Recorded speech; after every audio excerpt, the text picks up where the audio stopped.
കാരണം കഴിഞ്ഞ കുറച്ച് ഇലക്ഷനിലൊക്കെ നമ്മൾ ഇത് നേരത്തെ കേട്ടൊരു കാര്യമാണ്. ഇപ്പോൾ വടകര ഇലക്ഷൻ നടന്നപ്പോൾ അതിൽ കാഫിൽ സ്ക്രീൻഷോട്ട് എന്നുവെച്ചാൽ എൻ്റെ ഉദ്ദേശം തന്നെയാണ് ഈ പറഞ്ഞ പോലെ അവിടെ വർഗീയതയാണ് കളിച്ചതെന്നുള്ളത്.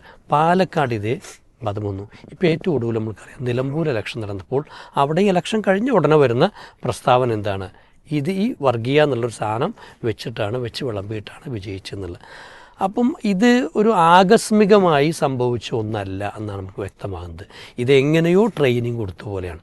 ഇതേ സാധനം എന്ത് ചെയ്യുക, ഈ ഇലക്ഷനിൽ സ്കൂൾ ഇലക്ഷനിൽ അല്ലെങ്കിൽ കോളേജ് ഇലക്ഷനിലൊക്കെ ഈ സാധനമാണ് വർക്കൗട്ട് ചെയ്യുന്നതെന്ന് പറയുമ്പോൾ ഇതിൽ ഏറ്റവും ബാലിശമായ കാര്യം എന്താ വെച്ചാൽ നമ്മളൊക്കെ വിദ്യാർത്ഥി രാഷ്ട്രീയത്തിലൂടെ കടന്നു വന്നവരാണ്, അല്ലെങ്കിൽ അതറിയുന്നവരാണ്.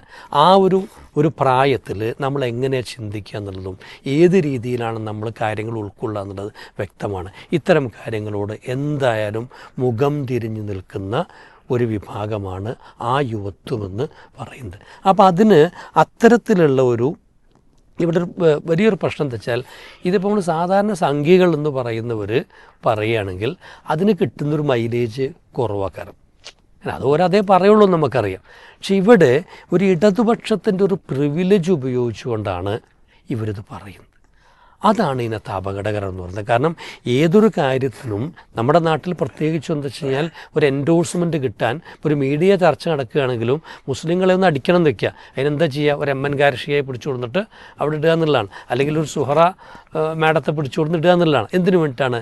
ആ ഒരു ഫേസിൽ നിന്നുകൊണ്ടുള്ള അടി കൊടുക്കാൻ വേണ്ടി. ഇവിടെ അതുപോലെയാണ് സമൂഹത്തിൽ സെക്കുലർ എന്ന് വിശേഷിപ്പിക്കപ്പെടുന്ന വിപ്ലവ പാർട്ടി എന്ന് പറയുന്ന ഒരു വിഭാഗം എന്ത് ചെയ്യുന്നു, ഈ ഒരു ആരോപണം ഉന്നയിക്കുമ്പോൾ സംഖ്യ ആരോപണം പോലെ ലളിതമായി തള്ളിക്കളയാൻ പറ്റില്ല എന്ന ഒരു നരേഷനിലേക്ക് പോയി കിട്ടും.